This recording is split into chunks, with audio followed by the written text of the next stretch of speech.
So one of the problem వచ్చేసి so మనకి నార్మల్గా మెయిన్స్ అండ్ ఛార్జింగ్ ఆన్ అవుతుంది. సో మెయిన్స్ అండ్ ఛార్జింగ్ అయినప్పుడు మనకి అవుట్పుట్ సైడ్ 230 volts వస్తుంది. మనకి ఏఆర్డి మోడ్ కన్వర్ట్ చేసినప్పుడు ARD mode symbol as well as and charging voltage.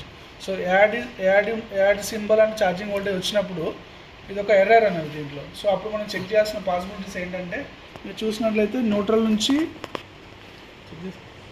నుంచి ఫ్యూజ్ హోల్డర్ అంటే ఇక్కడ మీరు రిలే చూడండి, రిలే దగ్గర న్యూట్రల్ నుంచి రెడ్ వైర్కి అండ్ ఎల్లో వైర్కి 230 volts రావాలి compulsory. So it is a relay. So ఈ రిలే కానీ న్యూట్రల్ నుంచి 230 volts అనేది, రెడ్ నుంచి ఎల్లో కూడా 230 volts రావాలి. సో నెక్స్ట్ పాసిబిలిటీ ఏంటంటే battery. So battery voltage proper వస్తుందో లేదో చెక్ చేసుకోవాలి. So battery voltage almost 48 volts DC supply రావాలి. So each battery voltage 12 volts వచ్చినా 4 బ్యాటరీస్ కంపల్సరీ 48 volts రావాలి.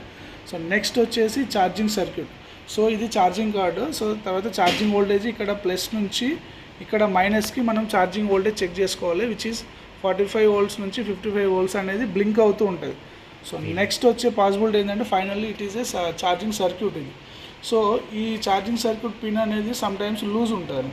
So maybe sometimes loose contact ఉన్నా కూడా మీరు ఇక్కడ చూసినట్లయితే మనకి సారీ జాసే అచ్చా and so ARD mode mains charging on అవుతుంది. సో అప్పుడు మీరు ఏం చేయాలంటే ఈ ఛార్జింగ్ సర్క్యూట్ పిన్ అనేది ఏదైనా లూజ్ కాంటాక్ట్ ఉంటే మనము అప్పుడు ఇది కూడా ఒకసారి చెక్ చేసుకోవాలి. సో ఇది చెక్ చేసుకున్న తర్వాత ఆల్మోస్ట్ ఈ 3 కేసెస్లోనే మనకు ప్రాబ్లం అనేది దొరికేస్తుంది.